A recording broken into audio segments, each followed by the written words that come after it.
Hello everyone, welcome to Creative Healthy Lifestyle NZ. Today I'm going to show you how I make spiced pumpkin ice cream. Ingredients you will need are pumpkin, this particular time I've used butternut, cinnamon and nutmeg, 2 eggs, brown sugar, castor sugar, milk, regular runny cream, thickened cream, and vanilla essence. Check out the bar below for the full recipe and all the quantities. Start by peeling and chopping your pumpkin into bite-sized pieces. Just to give you an idea, this bit of pumpkin was 584 grams.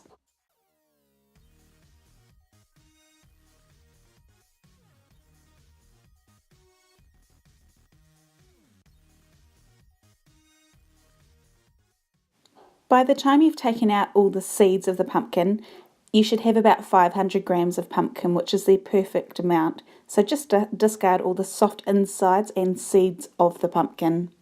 Once you've done that, pop it into a microwave safe bowl, dash of water and into the microwave on high for about 5 minutes to soften up the pumpkin for the blender.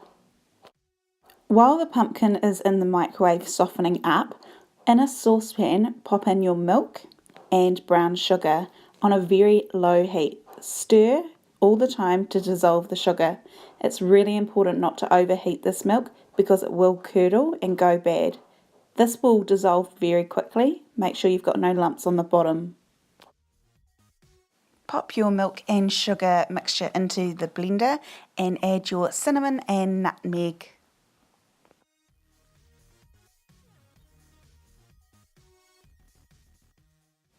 Add your vanilla essence and cooked pumpkin. Be careful when you pop the pumpkin in because it does tend to splash around a bit.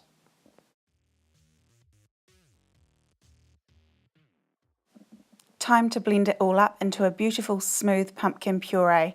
It's almost the texture of pumpkin soup and pretty much is pumpkin soup, but we're going to turn it into a beautiful flavoured ice cream. When you've got it to a nice smooth consistency, it's time to pop it into the chiller overnight or a minimum of a couple of hours. The next day, you can then make the ice cream base mixture. So in a large bowl, crack your 2 eggs and beat them with an electric beater. When they get to a fluffy white consistency, you can then start adding the castor sugar a little bit at a time.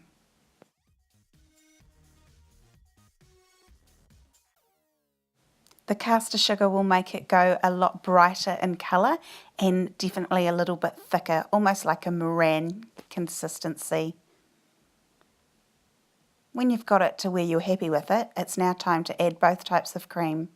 1 cup of thickened cream and about half a cup of regular runny cream.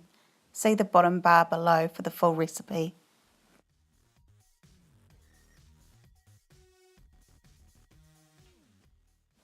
Beat everything well with the electric mixer, and then it's time for the fun part, adding the puree to the ice cream base mixture. Again, beat well with the electric mixer and make sure you get right around the sides so that it all gets combined really well. This is such a delicious and unique flavoured ice cream. To make it even stronger in flavour, you can actually roast the pumpkin instead of steaming it in the microwave beforehand.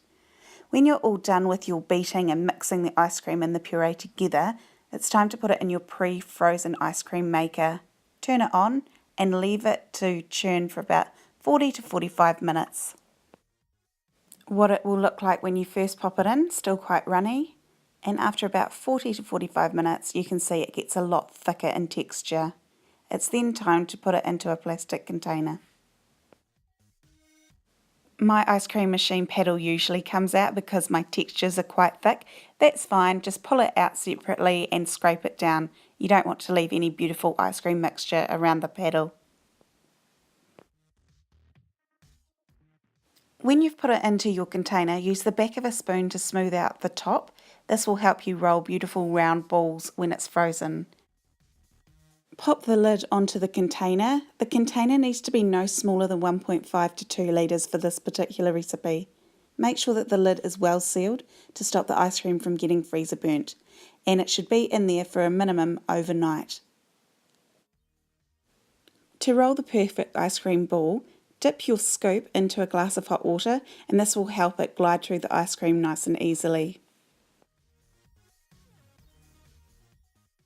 To plate up today, I'm just going to use a traditional ice cream sundae glass bowl and put a couple of scoops of my new pumpkin ice cream into it.